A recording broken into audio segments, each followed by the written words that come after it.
अच्छा, सबसे पहले तो आप जैसे टॉपिक है जो आपका 8611 कोर्स का नाम है, that is critical thinking and reflective practices. तो आपको वो जो नाम है उसमें दो बेसिकली पार्टीशंस हैं, एक है क्रिटिकल थिंकिंग और दूसरी है रिफ्लेक्टिव प्रैक्टिसेस। तो ये दोनों चीज़ों के मतलब और इनके जो आप कह लें कि एस्पेक्ट्स हैं वो आपको पता होने चाहिए, ठीक है। सो पहले we are going to define that what is critical thinking and after that मैं आप लोगों को बताऊंगी कि व्हाट इज़ रिफ्लेक्टिव थिंकिंग या रिफ्लेक्टिव प्रैक्टिसेस क्या होती हैं। Moving forward, so basically the first part is that what is critical thinking? Critical thinking होती क्या है? It is the analysis of available facts, evidence, observations, arguments to form a judgment. अब basically critical word जो है वो आपका लिख रहा है critique से, analysis से, experiment से, ठीक है। आपने जब भी किसी चीज़ को जज करना होता है या देखना होता है कि सही है या गलत है, इट इज़ नेगेटिव और पॉजिटिव, तो आप हमेशा उसकी क्रिटिकल थिंकिंग या क्रिटिकल एवेल्यूएशन करते हैं, ठीक। और क्रिटिकल थिंकिंग बेसिकली आप कह लेंगे इसके तीन चीज़ें हैं जो क्रिटिकल थिंकिंग बनाती हैं, ठीक है। Critical thinking involves in three paradigms या three approaches. First is an attitude. अब एटीट्यूड क्या है? बेसिकली फॉर एग्जांपल मैं कहूँ कि I want to do a job, ठीक है। अब इस मैं जॉब करना चाहती हूँ, अब इस चीज़ को लेके व्हाट इज़ माय एटीट्यूड, मतलब क्या वो मेरा पैशन है, ठीक है, या मैं सिर्फ ज़रूरत के तहत वो जॉब करना चाह रही हूँ। So that my attitude will जज कि मैं अपना वो जो टीचिंग है या जो भी जॉब है, ठीक है, उसको मैं किस तरह फिर निभाऊंगी, ठीक है। So that's an attitude towards that particular thing, ठीक। So, an attitude of being disposed to considered in a thoughtful way the problems and subjects that come within the range of one's experiences, that's an attitude. Now, coming towards knowledge. अच्छा, अब knowledge क्या है? किसी भी चीज़ जो भी आप चीज़ करने लगते हैं या सोचते हैं, उसकी कोई पर्टिकुलर या प्रायर बेस्ड नॉलेज होती है पहले आपको उस चीज़ के बारे में। अगर आपको नॉलेज नहीं है, दैट मीन्स कि आप उस चीज़ पे क्रिटिकल एनालिसिस पुट नहीं कर सकते। आप जजमेंट किसी चीज़ के ऊपर तभी पास कर सकते हैं ना जब आपको उस चीज़ का नॉलेज हो। अदरवाइज़ बिल्कुल एक विदाउट बेसिस या विदाउट पिलर्स आप बात करेंगे, ठीक। वज़न उसी बात का होता है जब आप फैक्ट्स और नॉलेज की बेस पे बात करते हैं, ठीक। Third point is skill. Skill होता है बेसिकली प्रैक्टिकल नॉलेज, ठीक है, in applying those methods. Knowledge जो है ना वो आपका बेसिकली वर्बल नॉलेज में आता है, ठीक है। जो प्रैक्टिकल नॉलेज है that is skill based knowledge. So an attitude, knowledge and skill, ये तीन चीज़ें आपकी जो है वो बेसिकली क्रिटिकल थिंकिंग को बनाते हैं या उसके लिए क्रिटिकल थिंकिंग जो है वो बेसिकली इन तीन चीज़ों से मिलकर बनती है, टू बी वेरी प्रिसाइज। अच्छा, उसके बाद we are talking about development of critical thinking with in Bloom's taxonomy. Bloom's taxonomy क्या है? ब्लूम्स टेक्सोनमी एक फ्रेमवर्क है जो बेसिकली आपके एजुकेशनल गोल्स को कैटेगराइज करता है, ठीक है। वो बताता है कि भाई आपके एजुकेशनल गोल्स क्या हैं और उनका किस तरह डिवाइड किया हुआ है, ठीक। Blooms taxonomy. सो इसमें क्रिटिकल थिंकिंग की जो डेवलपमेंट है उसको हम कैसे देखते हैं? सबसे पहले आपका जो नीचे बेस लाइन पे आता है that is your knowledge. Knowledge वही फैक्ट्स एंड फिगर्स के तहत आप किसी बात को पुट फॉरवर्ड करते हैं। नॉलेज होता है right knowledge, not the knowledge कि आप कहें कि आप कुछ भी जो है वो अगले को बता सकें to convince the other person, नहीं। The right knowledge with facts and figures will always prove you that your stance is right और you are in the right track, ठीक है। So knowledge, the right knowledge of course. Comprehension. अच्छा, comprehension basically क्या होता है? To comprehend things. एक होता है लिसनिंग और एक होता है चीज़ों को कॉम्प्रिहेंड करना, ठीक है। फॉर एग्जांपल मैं आपको एग्जांपल दे रही हूँ, मैं आपको ये लेक्चर दे रही हूँ, ठीक है, and you guys are listening, right. So अब मैंने ये चीज़ देख रही है कि आप मेरे लेक्चर को कॉम्प्रिहेंड कैसे कर रहे हैं, मतलब अंडरस्टैंड कैसे कर रहे हैं, ठीक है। सो कॉम्प्रिहेंशन मीन्स कि आपकी जो लेवल ऑफ अंडरस्टैंडिंग है वो किधर लाई कर रही है, ठीक, that is comprehension, comprehending, understanding of things. Application, आपके पास नॉलेज है, आपने चीज़ों को कॉम्प्रिहेंड कर लिया, अंडरस्टैंड कर लिया। आप जब कर लिया, now it's the turn to apply the things, ठीक है। आपने एप्लीकेशन का मतलब है उन चीज़ को आपने अप्लाई करना है बाय प्रैक्टिकल मेथड्स और वर्बल मेथड्स, जो भी आप बेहतर समझते हैं, आपने एप्लीकेशन करनी है, ठीक। उसके बाद आपने वो चीज़ अप्लाई कर ली, करना शुरू कर दिया। उसके बाद आप एक टास्क जब आप परफॉर्म करने लग जाते हैं तो उसके बाद आप क्या देखते हैं, आप एनालिसिस करते हैं। एनालिसिस किस चीज़ का? एग्जांपल देती हूँ मैं फिर से। आपने मेरा लेक्चर सुना, उसको कॉम्प्रिहेंड किया, एप्लीकेट किया, मतलब कि आप पेपर देने गए, ठीक है। पेपर में आपने जो भी अंडरस्टैंड किया मेरे लेक्चर से वो आपने लिखा। उसके बाद आप एनालिसिस कर रहे हैं अपना कि क्या मुझे बीएम एजुकेट्स के इस लेक्चर से जो जो समझ आया वो मैं सही लिख रहा हूँ, गलत लिख रहा हूँ, या कितना मेरा नॉलेज स्ट्रॉन्ग है कि मैं जो है वो मुझे फ़्लो है चीज़ों का। एग्जाम्पल्स भी आ रही हैं, फैक्ट्स एंड फिगर्स भी आ रहे हैं, सब है। तो वो आप बेसिकली अपने नॉलेज का एनालिसिस कर रहे हो कि वेयर डू यू लाई, ठीक। Once you are done with your analysis, then अच्छा, synthesis basically it refers to the ability, ठीक है, कि आपके पास एबिलिटी, क्या एबिलिटी है या किस लेवल की एबिलिटी है कि आप इंफॉर्मेशन या नॉलेज को कंबाइन कर सकें एक नए नॉलेज में। जैसे कि आपने मेरी कुछ इन्फॉर्मेशन ली, कुछ अपने नोट्स बनाए, कुछ आपने टीचर्स के लेक्चर नोट किए। अब you have different parts of knowledge and information. What you have to do that, आपने इन सारी इन्फॉर्मेशन को कंबाइन करना है और अपना कोई आर्टिकल लिखना है, अपना क्वेश्चन का आंसर क्रिएट करना है, ठीक। दैट इज़ सिंथेसिस, कि आप उस प्रायर जो बेस्ड नॉलेज है उन सबको ज्वाइन करके एक नया जो है वो कंटेंट बनाएं। That is synthesis. Then the last part is evaluation.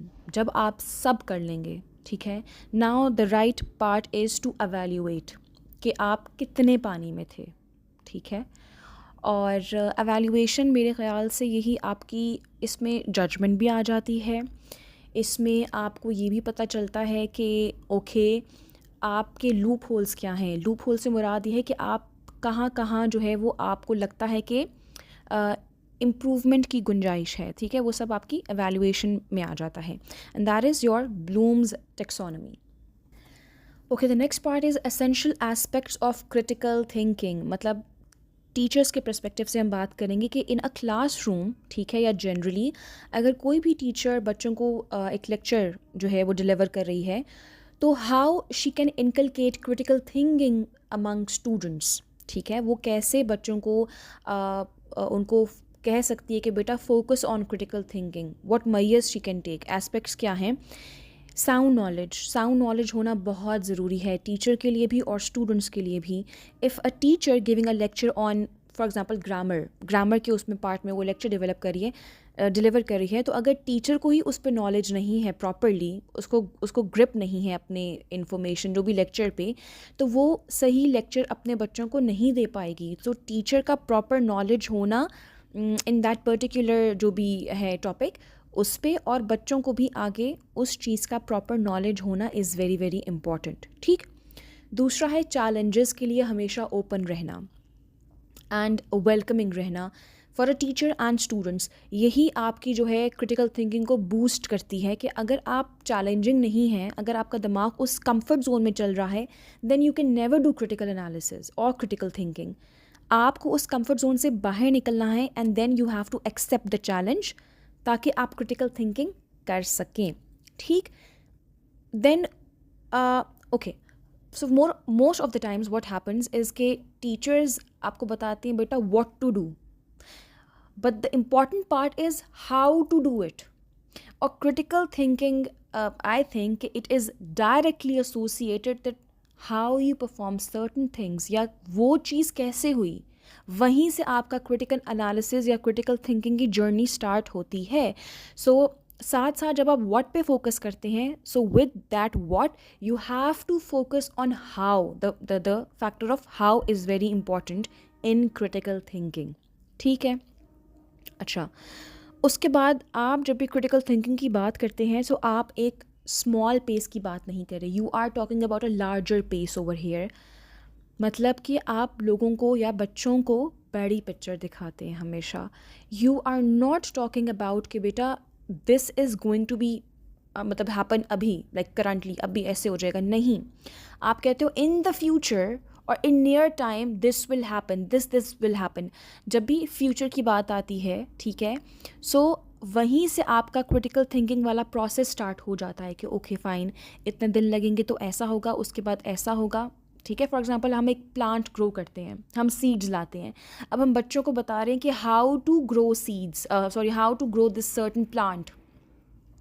तो हम सीड्स लाए, दिस अ प्रोसेस राइट. हम सीड्स लाए, उसको डाला, उसमें मिट्टी डाली, पानी डाला, वो ग्रो करेगा, फिर कुछ दिनों बाद ऐसा होगा, ऐसा होगा. The critical thinking evolves. So there is this big picture that we are showing to the audience, to the kids, to the students. ठीक है.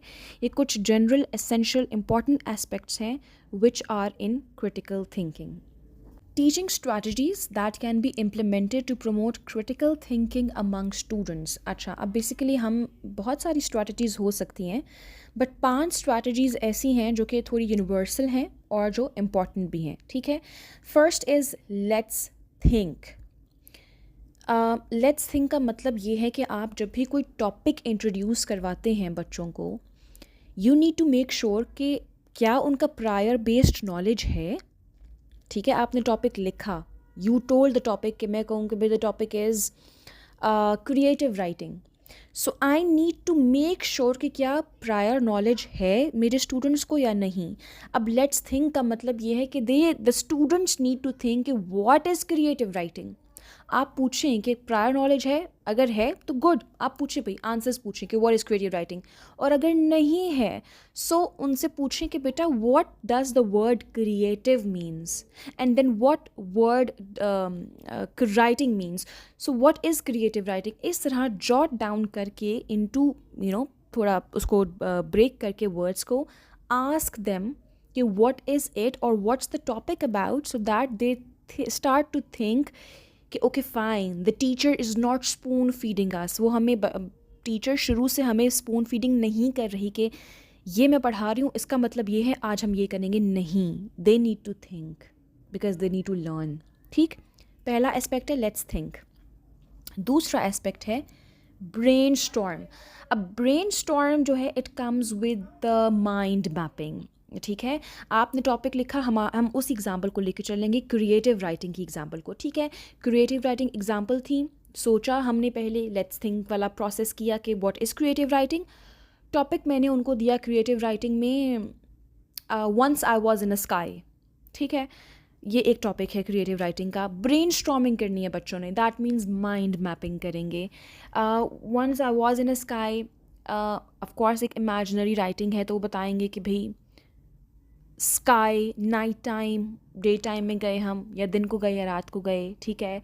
विद फ्रेंड्स और फैमिली, अकेले गया, फ्रेंड्स के साथ गया, किसके साथ गया, क्या एडवेंचर्स किए मैंने ऊपर जाके. ठीक है. Did I touch the sky और did I touch the stars. ये सारी चीज़ें ब्रेन स्टॉर्मिंग में आती हैं, जहाँ आप अपने दिमाग के आइडियाज़ जॉट डाउन करते हैं, नोट करते हैं, in order to have a writing in a flow. ठीक है. जब आप क्रिएटिव राइटिंग करते हैं तो आपको बहुत सारे आइडियाज़ आ रहे होते हैं और आपको समझ नहीं आ रहा होता कि मैं इनको ऑर्गेनाइज़ कैसे करूं. तो वो जो ऑर्गेनाइज वाला फैक्टर है राइटिंग का, वो तब होता है जब आप ब्रेन स्टॉर्मिंग करते हैं और माइंड मैपिंग करते हैं अच्छे से. ठीक है. क्योंकि that is the part of critical thinking. Critical thinking basic में एक तरीका ऑर्गेनाइजेशन का भी होता है कि आपने अपने आइडियाज़, अपनी थिंकिंग को ऑर्गेनाइज या स्ट्रक्चरल फॉर्म में करना है. ठीक है. The third part is make connections. Now, by making connections we mean कि आप चीज़ों को वो करें, लिंक करने की कोशिश करें. ठीक है. And it is the part of critical thinking. Synthesis, याद है हमने पहले पढ़ा था कि सिंथेसिस में आप चीज़ों को मतलब मिला लेते हैं, कंबाइन कर लेते हैं। तो मेक कनेक्शंस मीन्स कि इंटरलिंक्ड करें आप जो भी आपके पास इंफॉर्मेशन है, ठीक है। Then we talk about compare and contrast. अच्छा, कंपेयर और कंट्रास्ट में क्या होता है बेसिकली, थिंकिंग कैसे इन्वॉल्व्ड है। आपने जब भी किसी चीज़ का कंपैरिजन करना होता है, कंपैरिजन में क्या होता है, थिंकिंग इन्वॉल्व्ड होती है, राइट। ये चीज़ बेहतर है या ये चीज़ बेहतर है, इसके क्या प्रोज हैं, उसके क्या कॉन्स हैं, is it negative, is it positive. So compare and contrast में जो है वो आपकी क्रिटिकल थिंकिंग इवॉल्व हो गई, ठीक है। अच्छा, मेक कनेक्शंस और कंपेयर और कंट्रास्ट में आप क्रिएटिव राइटिंग वाली ही एग्जांपल को लेके फर्दर चल सकते हैं। इफ़ यू वांट टू आप अपनी एग्जांपल्स भी दे सकते हैं। मैं सिर्फ आपकी बेहतर अंडरस्टैंडिंग के लिए मैं एक कोई एग्जांपल जो है वो मैं उसको लेके चल रही हूँ। Then group activities. अच्छा, ग्रुप एक्टिविटीज़ में आपने देखा होगा कि जब भी एक से ज़्यादा ऑफ कोर्स 2 बच्चे या 3 बच्चे 4 बच्चे एक ग्रुप में बैठे हुए हैं और आपने कोई टॉपिक दे दिया उनको, कोई भी क्रिएटिव राइटिंग वाला जैसे हम डिस्कस कर रहे थे, वो टॉपिक आपने दिया। अब देखें 4 बच्चे हैं और उन चारों के अपने अपने विजन्स आइडियाज़ हैं, राइट। तो वो चारों अपने अपने आइडियाज़ पुट फॉरवर्ड करेंगे, टेबल पे लाएंगे, भाई this is my stance, this is what I think. तो ग्रुप एक्टिविटीज़ में आपको दूसरों के आइडिया से भी पता चलता है कि ओ ये भी एक एस्पेक्ट था, ये भी एक पर्सपेक्टिव था, ठीक है। और आप अपने आइडियाज़ के साथ जब दूसरों के आइडियाज़ को देखेंगे तो आप कहेंगे then there is a compare, then there is a contrast, then there is synthesis. आप इंफॉर्मेशन भी कंबाइन करके कुछ अलग से लिख सकते हैं, सही। सो ये 5 एलिमेंट्स हैं, टीचिंग स्ट्रैटेजीज़ हैं जो टीचर इम्प्लीमेंट कर सकती है टू प्रमोट क्रिटिकल थिंकिंग।